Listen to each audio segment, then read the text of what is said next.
Greetings and salutations, everyone. I hope everyone is doing well today.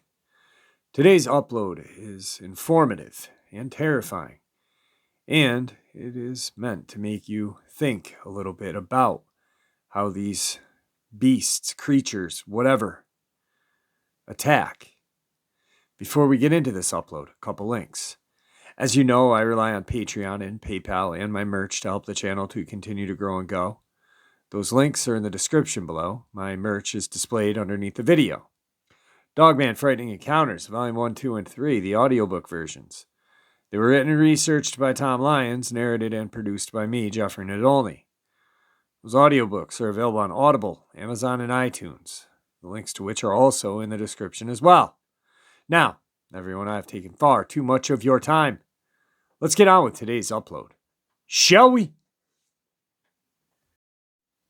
So, throughout doing this channel and these uploads, I started really thinking about how these creatures attack with malice and carelessness, or could it be just pride in their attack and the way they display, or not even care to hide their kills? The first one was Brenda Hamilton, because it was just so obvious.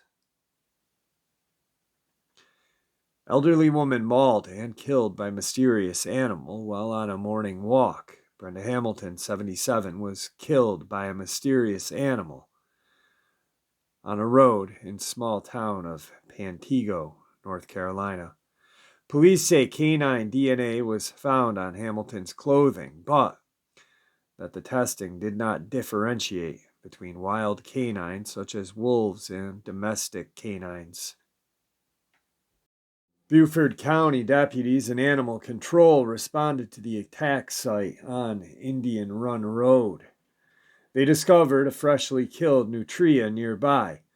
A large amount of blood was found on the road, leading investigators to where Hamilton was found in a ditch. The two dogs found near Hamilton were examined about an hour after the attack by deputies and animal control. On the afternoon of the fatal attack, both dogs tested positive for trace amounts of human blood on their paws and in their mouth. The two dogs found near Hamilton were examined about an hour after the attack.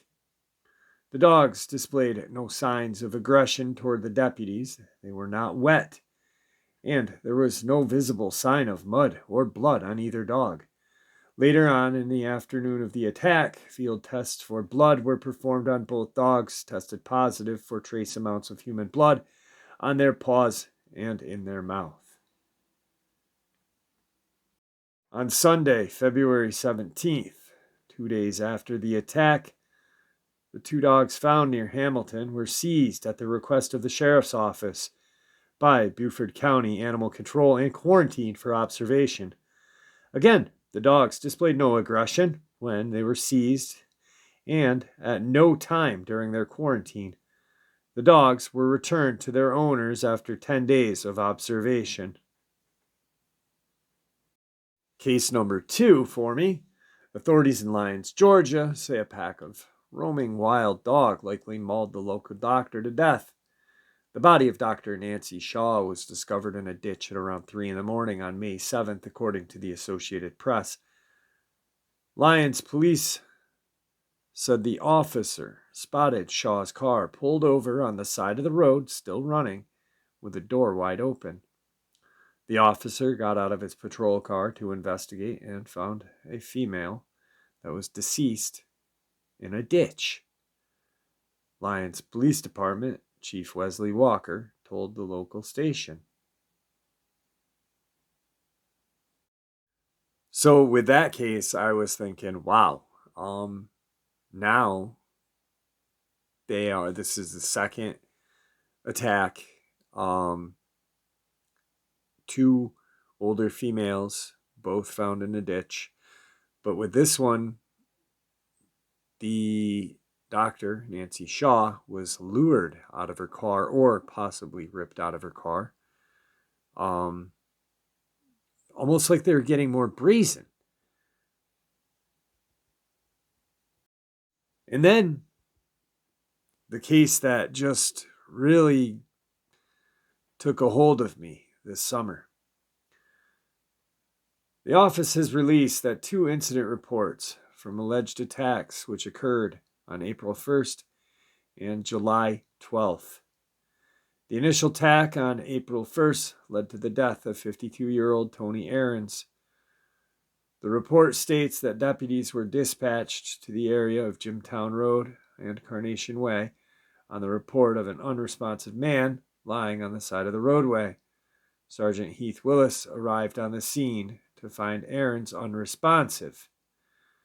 Willis' report states that Ahrens' clothes were torn and bloody. He also noted lacerations across his entire body.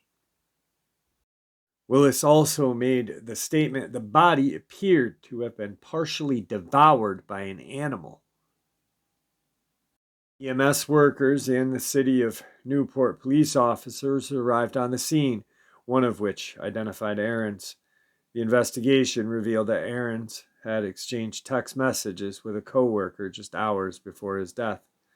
The second attack on July 12th involved 29-year-old Amber Miller of Newport.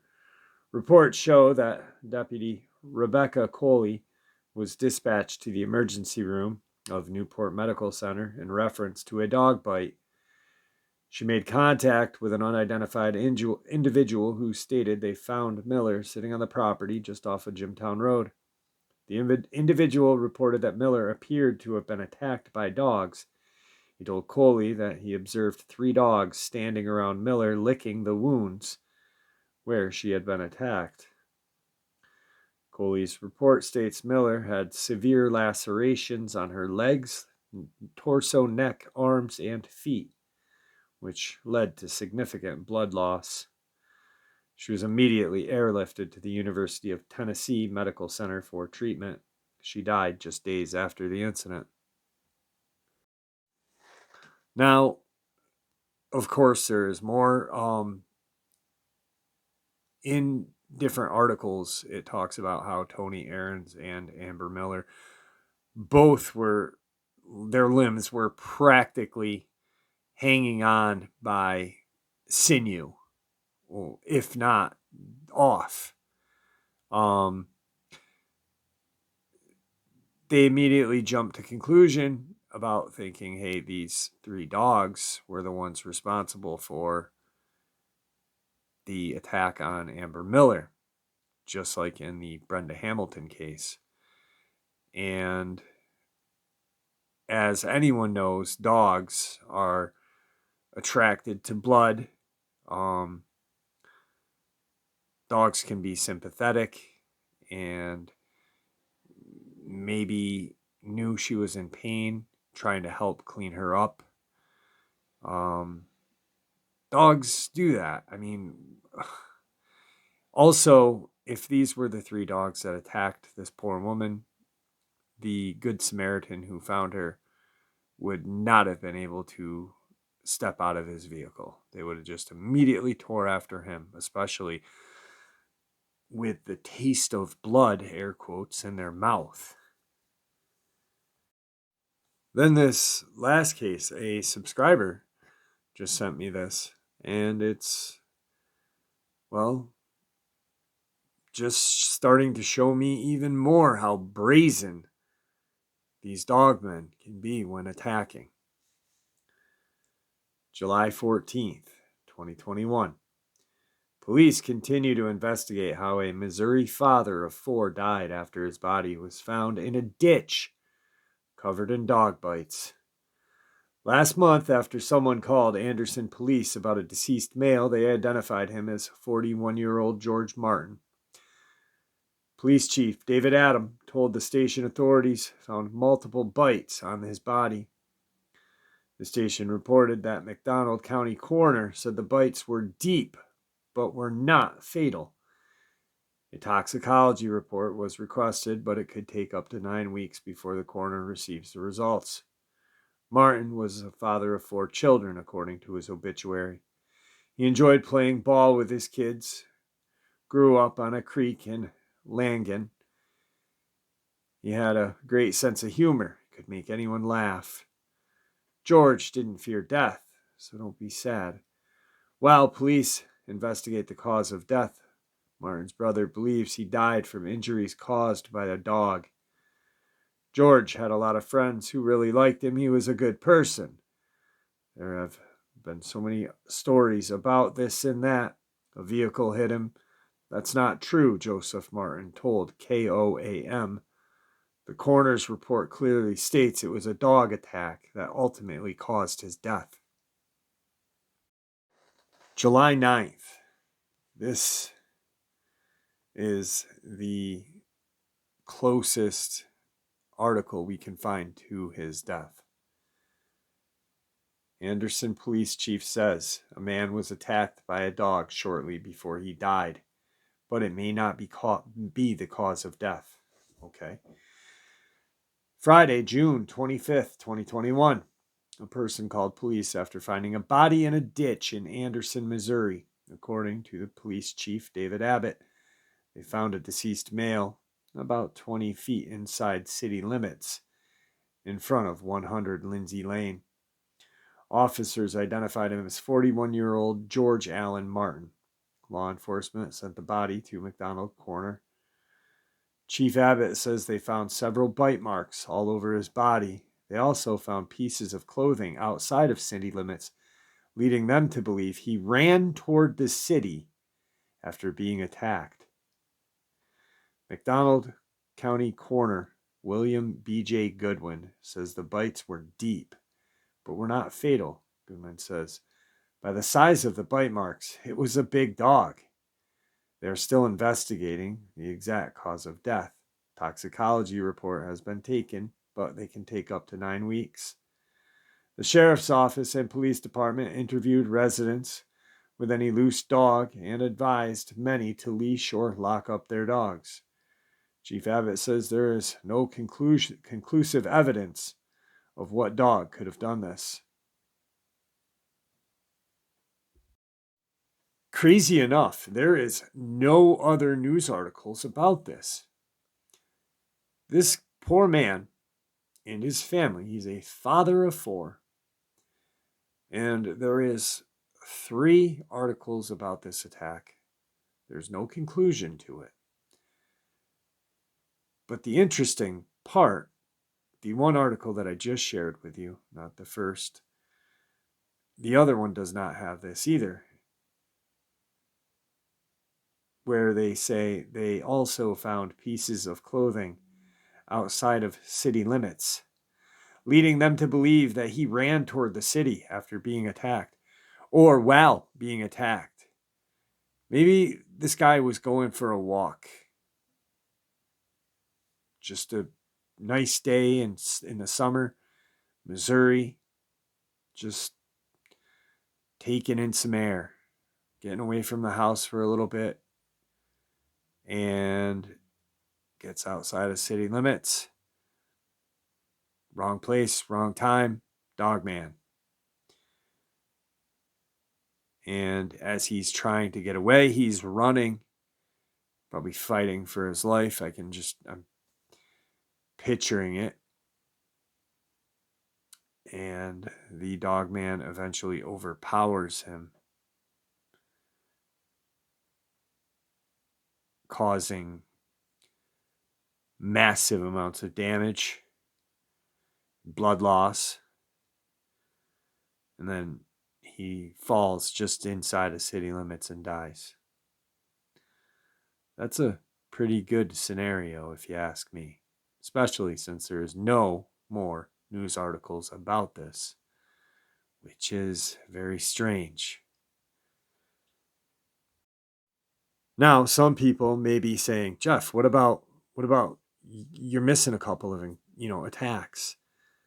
Knott County, Kentucky State Police are trying to determine if an animal killed a 13-year-old boy.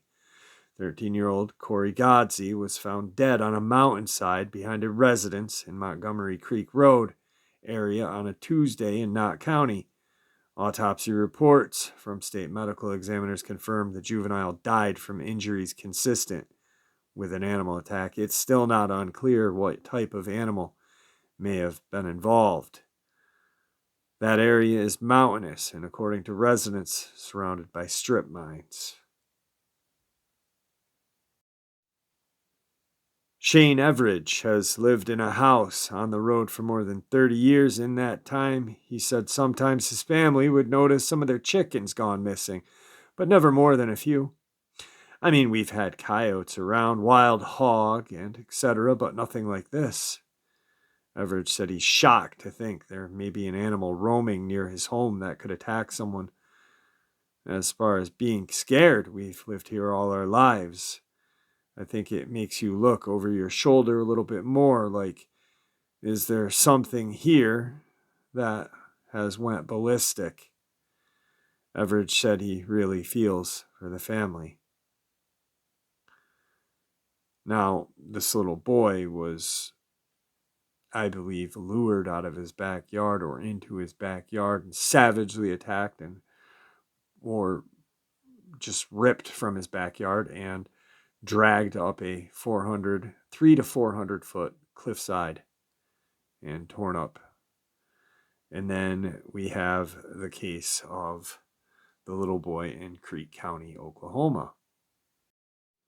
Little James McNeilis, who apparently was attacked by his family pet, a Yorkie Sheltie mix, 15 inches tall, 30 pounds at max, if that.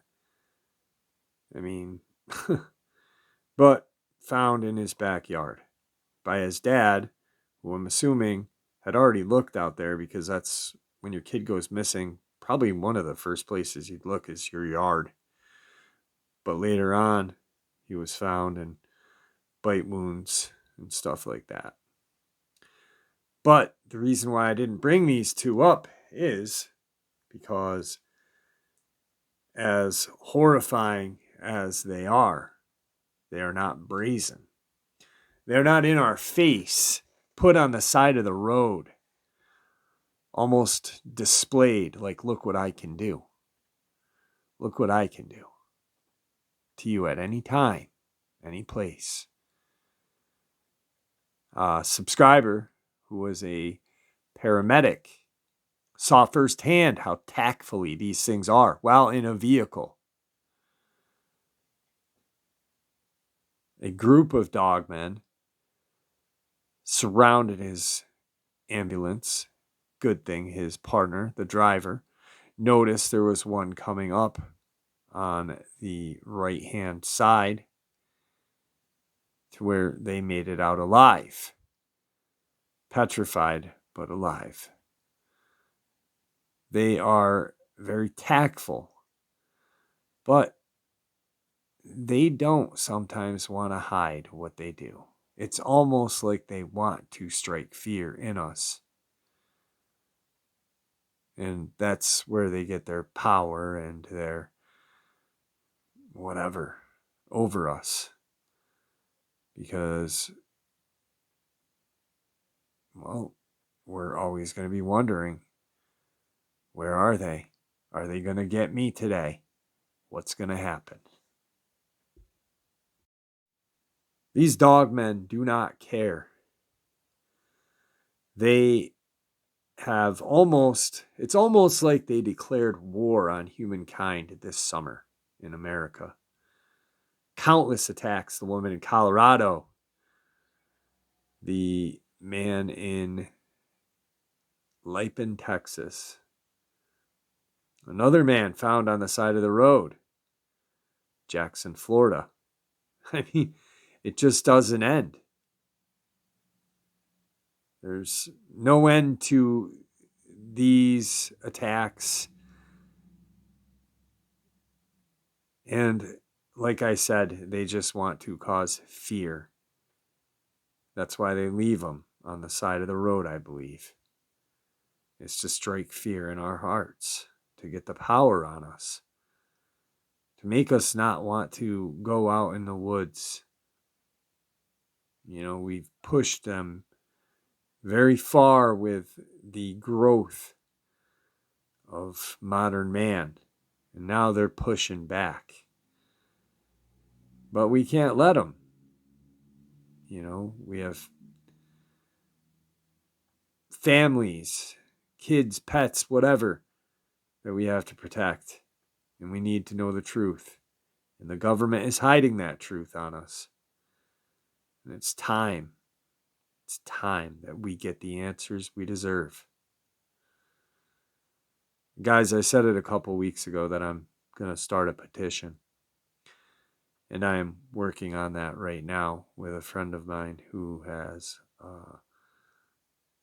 much more intelligence than I do in the ways of drafting a petition to get attention that we need to at least say, hey, there are things in the woods that we don't know anything about, so be careful. That's all we want. Just a heads up. All right, guys, that's it for today. Please be safe, be kind to each other. May the Great Spirit watch over all of us and guide us through our path of life. And with that, my friends, farewell.